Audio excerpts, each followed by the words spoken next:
Strategy games in 2026 are looking seriously stacked. Deep city builders, brutal survival sims, smart turn-based tactics, and some wild genre mashups that honestly shouldn't work, but totally do. Hello and welcome to GameGen. Today I'm counting down 16 strategy games confirmed for 2026. Every game on this list is either officially dated or firmly targeting a 2026 release window. So let's get into it. Masters of Albion. Masters of Albion is Peter Molyneux's doing the most Peter Molyneux thing possible. One last god game that pulls together ideas from Populous, Black and White, Dungeon Keeper, and Fable, all wrapped into a single project. Developed by 22 Cans, this is being pitched as the culmination of his career, and whether you're excited or cautiously skeptical, it's hard not to be curious. The game is set in Albion, the familiar world from Fable, and it plays with two very different moods, thanks to a strong day-night cycle. During the day, Masters of Albion feels cozy and creative. You interact with the world using a giant god hand, physically stacking materials to build houses, shops, and defenses with no construction timers. You can customize almost everything, from villagers' clothes to what they eat. And yes, you can absolutely pick people up, toss them around, or motivate them in very questionable ways. At night, things flip completely. Darkness brings waves of monsters, and the game turns into a survival and defense challenge. You'll use your god hand, clever town layouts, and even direct combat to keep your village standing. One of the standout features is possession. At any time, you can jump into the body of a hero, a villager, or even an animal, switching the game into third-person action or exploration. It's a very Molyneux idea, but when it works, it's incredibly immersive. Scheduled for April 22nd, 2026, Masters of Albion feels like a bold, risky, and deeply nostalgic swing. And honestly, that alone makes it worth watching. NORSE: Oath of Blood. NORSE: Oath of Blood is a gritty, down-to-earth take on the Viking era that really leans into mud, blood, and hard choices, rather than gods, magic, and fantasy spectacle. This is very much a historical Viking story, and it shows in both the tone and the gameplay. You play as Gunnar, a young warrior whose life is shattered by a rival warlord. From there, the game becomes a slow-burning tale of revenge, survival, and rebuilding in a brutal version of Viking Age Norway. The writing is handled by Giles Christian, and if you've read his novels, you'll recognize that grounded, grim storytelling style almost immediately. Combat is turn-based and tactical, played on a grid-based battlefield where positioning really matters. High ground, flanking, choke points, and environmental hazards can decide a fight before the first axe even swings. It's less about flashy abilities and more about smart, deliberate moves. Every mistake hurts. But outside of combat, you're rebuilding your home settlement from the ground up. You'll assign villagers to roles, manage resources, and slowly turn a struggling camp into a proper stronghold. This directly feeds back into combat, since better infrastructure means better gear, stronger warriors, and more options on the battlefield. Your warband is fully customizable, with different fighters filling specific roles and equipment upgrades making a noticeable difference. Combined with the game's bleak blood demands blood philosophy, your choices, who you ally with, who you anger, and who you grow, genuinely shape the fate of your people. Nova Roma.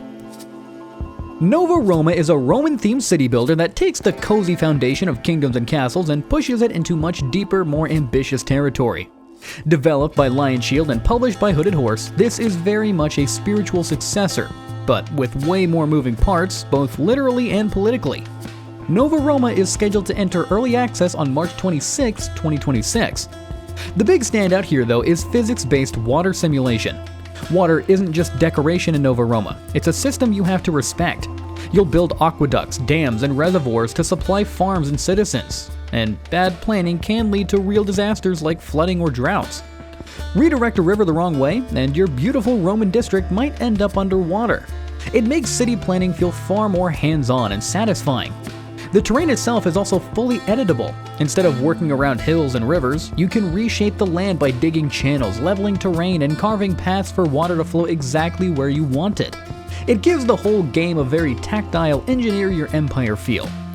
Beyond infrastructure, Nova Roma leans into hard management and politics. As your settlement grows from a village into a metropolis, supply chains become more complex, covering everything from bread and pottery to wine and olive oil. At the same time, you'll manage laws, taxes, and social classes, keeping citizens happy with entertainment like theaters and gladiator games. And of course, this is Rome, so the gods matter. build temples and make offerings for blessings, or ignore them and risk divine punishment in the form of natural disasters. I'll be covering more games just like this one, so if that's your kind of thing, come hang out and subscribe. MENACE. MENACE is overhyped studios doing what they do best, making strategy games where every decision hurts a little bit. From the creators of Battle Brothers, this is a sci-fi turn-based tactical RPG that feels like a spiritual successor to that game. Just trade medieval misery for grimdark future warfare. It's being published by Hooded Horse, which already tells you the vibe. Deep systems, low hand-holding, and consequences that actually stick. It's currently set to enter early access on February 5th, 2026. On the tactical side, MENACE focuses on squad-based combat with infantry, mechs, and heavy vehicles like tanks. Instead of the usual your turn, my turn structure, battles run on an initiative-based system, where units from both sides act based on their stats. It makes fights feel more dynamic and chaotic, and positioning and timing matter just as much as raw firepower. Gunfights are intentionally messy. Even missed shots can suppress enemies, reducing their action points and accuracy. That means laying down heavy fire is a valid strategy, not just fishing for perfect hit chances. It feels grounded, brutal, and very on brand for the Battle Brothers team. Outside of combat though, there's a strong strategic layer centered around your strike cruiser, the TCRN Impetus. Between missions, you manage your roster, upgrade your ship, and decide which distress calls to respond to across the lawless wayback system. You can't save everyone, and your choices shape the campaign. Permadeath is very real here. Losing a squad leader means losing their experience, their personality, and their story forever. DarkSwitch. DarkSwitch immediately gives off strong Frostpunk energy, but with a really cool twist. Instead of struggling to survive in a frozen wasteland, you're trying to keep your people alive by building upward on a massive ancient tree in a dark fantasy world soaked in folk horror vibes. The core idea is simple and stressful, but in the best way. The fog is coming. This supernatural shroud surrounds the trees, hiding monsters and slowly driving your citizens insane. Your job is to push higher and higher up into the branches, managing light and flame to keep the darkness away. Since there's barely any horizontal space, everything becomes a vertical puzzle. You'll be stacking districts, linking layers with zip lines, stairways, and cable cars, and constantly thinking about how resources move up and down the tree. You're juggling 11 different resources across multiple tech tiers, with Solium, a glowing resin harvested from the tree itself, acting as a key power source for light-based defenses. And just like Frostpunk, DarkSwitch isn't afraid to punch you in the gut with morally ugly decisions. Do you push workers harder and risk their sanity, or play it safe and fall behind as the fog creeps closer? Exploration adds another layer of tension. You can send scouts and airships into the fog to uncover lost ruins, establish outposts, and slowly piece together why the world is falling apart. All of this is wrapped up in a gorgeous woodpunk aesthetic, backed by a haunting soundtrack from Akira Yamaoka, which honestly tells you everything you need to know about the game's mood. Calyx. Calyx is an indie RTS and base building game from Studio 568 that mixes classic strategy gameplay with a really cool biological twist. You're dropped onto a hostile alien planet as a mining manager for the EverSiege Corporation. But instead of facing traditional enemy armies, your main threat is the Calyx itself, a massive sentient plant organism that spreads across the map like living creep. Think StarCraft's Zerg creep mixed with the overwhelming pressure of Creeper World. It constantly expands, blocks terrain, and threatens to swallow your base if you lose control for even a moment. Base building is all about logistics and smart planning. You'll set up outposts, manage power grids, protect mining operations, and use orbital shuttles to export resources and earn credits. One of the most interesting systems here is the solar surge mechanic. Solar storms temporarily boost your energy production, which sounds great, until you realize they also make the Calyx grow and mutate faster. It creates a fun push-your-luck situation where greed can seriously backfire. Combat focuses on containment rather than conquest. You deploy walls, pylons, specialized units, and even orbital lasers to burn back the alien growth and defend your infrastructure. On top of that, Calyx features multiple biomes, including volcanic zones that actively affect how you build and fight. Calyx is currently scheduled to launch in early access on January 29, 2026, starting with Part 1 of its campaign, plus skirmish and challenge modes. EverSiege Untold Ages. EverSiege Untold Ages is one of those games that feels instantly familiar in the best way. Like a modern take on those classic Warcraft 3 custom maps that everyone lost way too many hours to. Developed by Tindalos Interactive, this is an action strategy roguelike that blends MOBA-style hero combat, tower defense, and base management into one very hectic package. EverSiege is currently set to release on March 26, 2026. You play as Siron, a demigod-like champion summoned back from exile to defend Bastion, humanity's last city. The city has been under siege for centuries, and simply surviving waves isn't enough. EverSiege flips the usual defense formula with its reverse siege idea. Instead of waiting for enemies to come to you, you're constantly pushing outward, reclaiming territory and stealing resources from the enemy to strengthen your base. Combat is fast and hands-on, viewed from an isometric perspective similar to Diablo or League of Legends. You customize your hero using war gears and elemental essences, letting you mix weapon types with magic effects. A bow infused with ice can lock down crowds, while a fire-charged axe turns you into a walking explosion. Builds feel flexible and very replayable. Bastion itself is a major strategic piece. You decide whether to invest in towers, elite troops, or ancient shrines that unlock powerful upgrades. On top of that, the game uses time travel roguelike mechanics, sending you back to face different versions of the Evil Master, with each run changing the world layout and challenges. Heroes of Might and Magic, Olden Era. Heroes of Might and Magic Olden Era feels like a love letter to longtime fans of the series. Instead of trying to reinvent heroes, this game leans hard into what made the classics so memorable in the first place. Slow, thoughtful exploration, meaningful town building, and those endlessly replayable turn-based battles that define the genre. Set on the world of Enroth, the game takes us to Janome, a continent that's existed in Might and Magic lore for years, but has never actually appeared in a hero strategy game until now. Timeline-wise, this is a true prequel, set long before the original Heroes game from 1995. The story centers around the rise of the Hive, a new demonic insectoid faction that's threatening to consume everything, forcing old enemies to work together whether they like it or not. Gameplay sticks closely to the classic Heroes formula. Explore the map, build up your town, manage resources, and fight turn-based, hex-based battles. Olden Era adds depth without overcomplicating things. Faction laws let you shape how your kingdom develops. Heroes have more detailed skill trees with sub-skills, and combat now includes active unit abilities. Magic has also been refreshed into 4 schools: Daylight, Nightshade, Primal, and Arcane, giving spellcasting a more distinct identity. There are multiple modes as well, ranging from a choice-driven campaign to classic skirmish, a high-stakes one-hero mode, and even a pure tactical arena. And with early access planned for 2026 on PC, Olden Era is shaping up to be the Heroes comeback that fans have been waiting for. Citystate Metropolis. Citystate Metropolis is the third entry in the Citystate series, and it feels like a deliberate attempt to break away from the limits of traditional city builders. Developed by solo creator Andy Stark, this game leans heavily into creative freedom while still keeping the deep economic and political simulation the series is known for.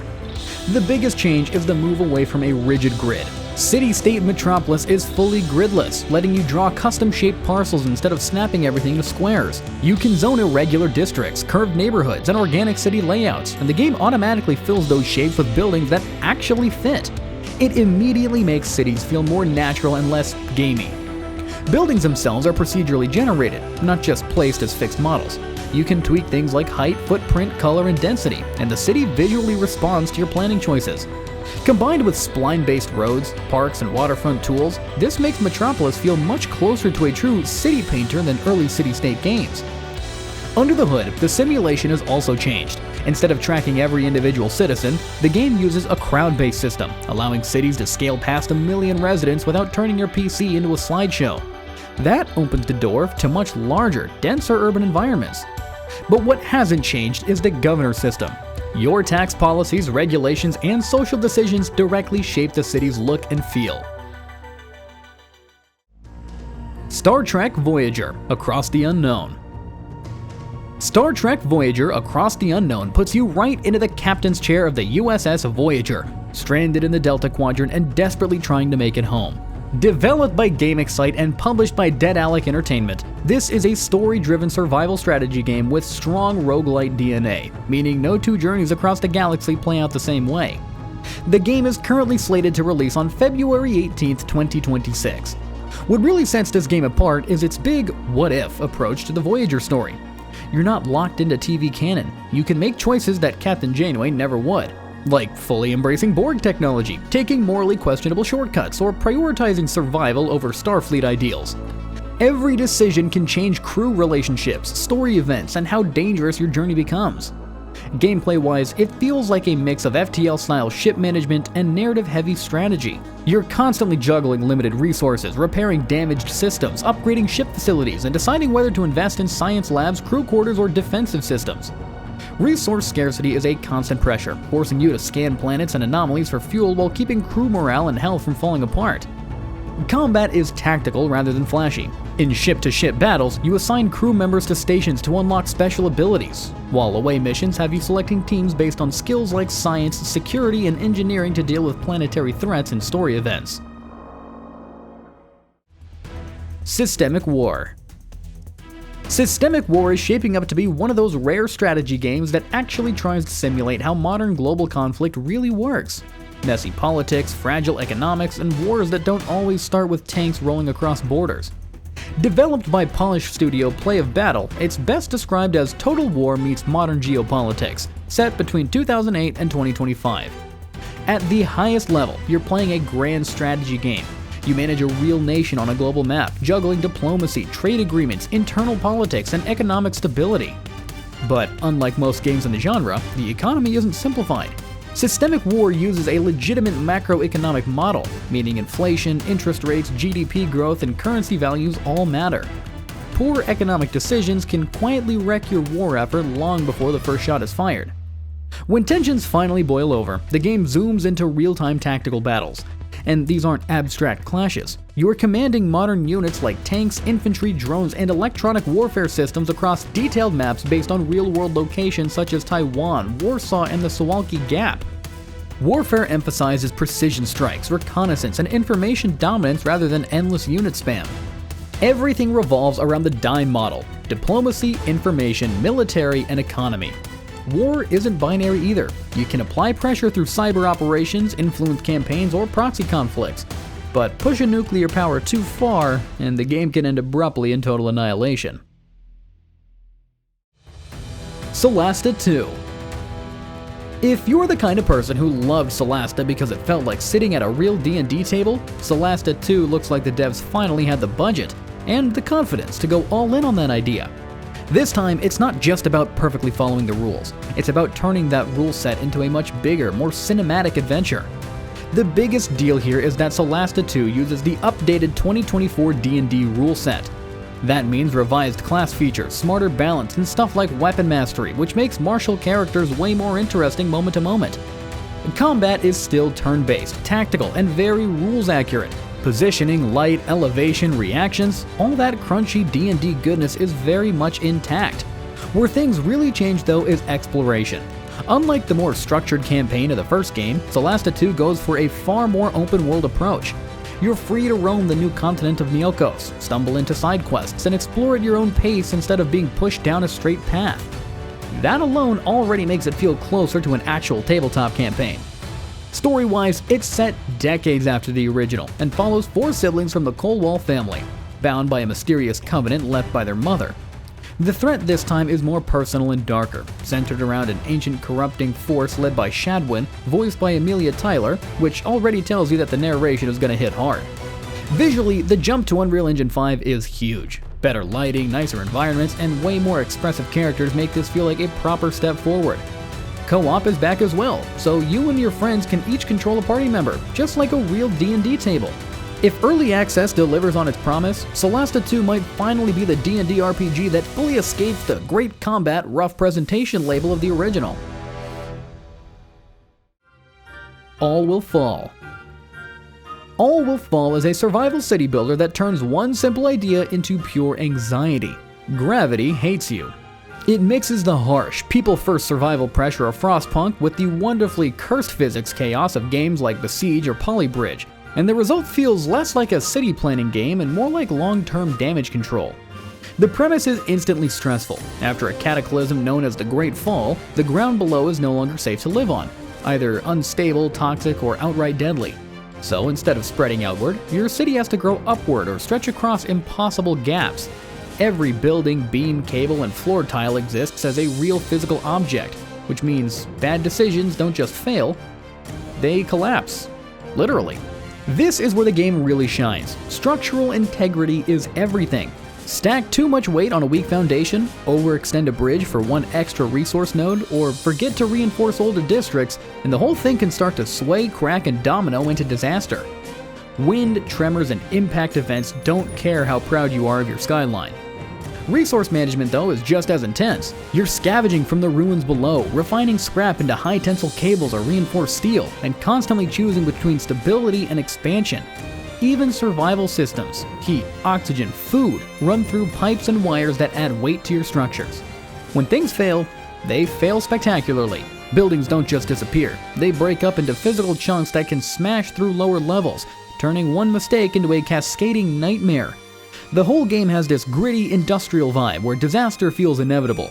You're not trying to win, you're trying to delay the collapse. If you love city builders that make you feel clever, nervous, and slightly guilty all at once, All Will Fall looks dangerously addictive. Mars Tactics. Mars Tactics is basically what happens when XCOM and Jagged Alliance decide to start a messy civil war on Mars. And honestly, it sounds fantastic. Set in a near-future red planet torn apart by ideology and survival, the game throws you right into a brutal conflict between two very different factions. Capital, a well-funded corporate force backed by Earth, and Labor, a scrappy worker revolution fighting with whatever they can build locally. On the tactical side, this is where Mars Tactics really flexes. Combat is fully turn-based, but incredibly physical. Almost everything is destructible, and you're free to aim in full 360 degrees. Want to shoot something through a wall, collapse a ceiling, or accidentally hit an explosive barrel across the map? Yep, all possible. Bullets are real objects here, which means missed shots can still cause chaos, for better or for worse. Suppression isn't just visual either. Pinning enemies down can actually drain their action points and transfer momentum to your own squad, which makes firefights feel both dynamic and tense. Zoom out and the game opens into a full planetary war. You manage bases, research tech, control supply lines, and fight over critical resources like water and ice. What you destroy in tactical missions directly affects the strategic layer. Blow up a mine and suddenly the Martian economy feels it. Your soldiers grow naturally through their actions, gaining traits, scars, and even cybernetic upgrades over time. Combined with a strong faction asymmetry, Mars Tactics feels less like a series of missions and more like a living reactive war. Star Wars Zero Company. Star Wars Zero Company is basically the answer to the question, what if XCOM took place during the Clone Wars? Developed by Bit Reactor, a studio founded by veterans from XCOM and Civilization, with support from Respawn Entertainment and Lucasfilms Games, this is a single-player turn-based tactical strategy game that zooms in on the grittier side of Star Wars. Instead of commanding massive armies or legendary Jedi generals, you lead Zero Company, a small independent squad of mercenaries operating in the shadows of the Clone Wars.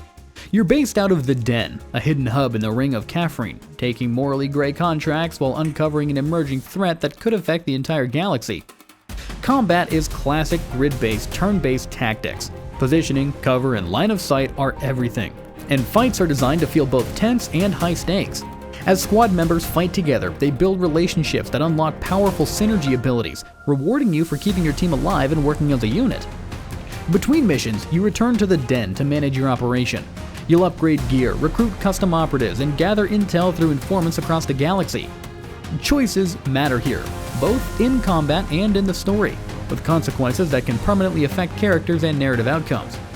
Your squad is a standout mix of personalities, from a disgraced Republic officer that you fully customize, to a clone trooper veteran, a Jedi Padawan, a Mandalorian gunslinger, and many more. I hope you found this video helpful. Be sure to leave a comment below if any of these games caught your eye, or if there are other upcoming releases you'd like to hear about. If you enjoyed this video, consider liking and subscribing for more gaming content in the future. Thanks for watching.